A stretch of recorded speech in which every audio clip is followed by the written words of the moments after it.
তিনটা বাচ্চা এখানে দেখতে পাচ্ছেন। এখানে আরও বাচ্চা আছে, আরও প্রায় 2টা বাচ্চা আছে, সব দেশি বিড়ালের বাচ্চা।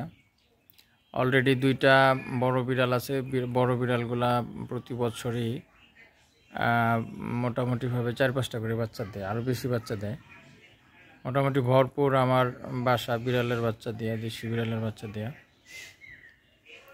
হ্যাঁ, মিয়াও, এই যে ভাগতেছে।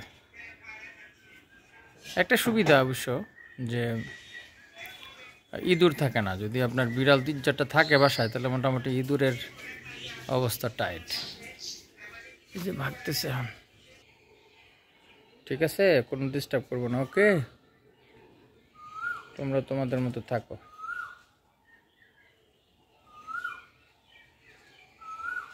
দুইটা সাদা, একটা হচ্ছে অ্যাশ কালার।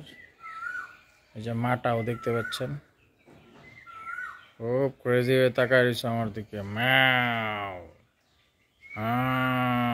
আমার বাচ্চাকে ধরলে খবর আছে, এরকম একটা ভাব।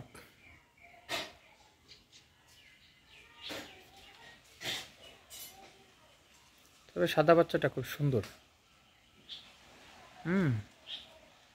আয় আয় আয়, তাই না? খুব কিউট লাগতেছে না সাদা বাচ্চাটা? অবশ্য কাছে আসে না, দূরে থেকেই দৌড়ঝাঁপ করে। আমাদের নবী করিম সাল্লাল্লাহু আলাইহি ওয়াসাল্লাম বিড়াল পালতেন, তাই বিড়ালের প্রতি একটা মোহ।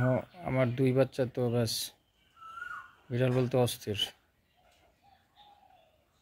ওরা বিড়ালকে খুব আদর করে। বিড়ালটা যদি আমি মাঝে মধ্যে ধমক টমক দিই, খুব কষ্ট পায় এবং আমার সাথে মোটামুটিভাবে ঝগড়াই লাগে বলতে পারেন।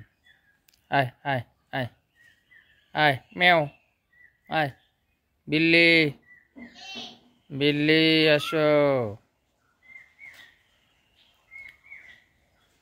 আসো আসো আসো আসো।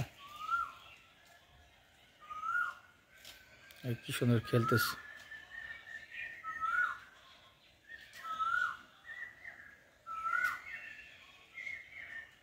লুকোচুরি, মায়ের সাথে লুকোচুরি করতেছে।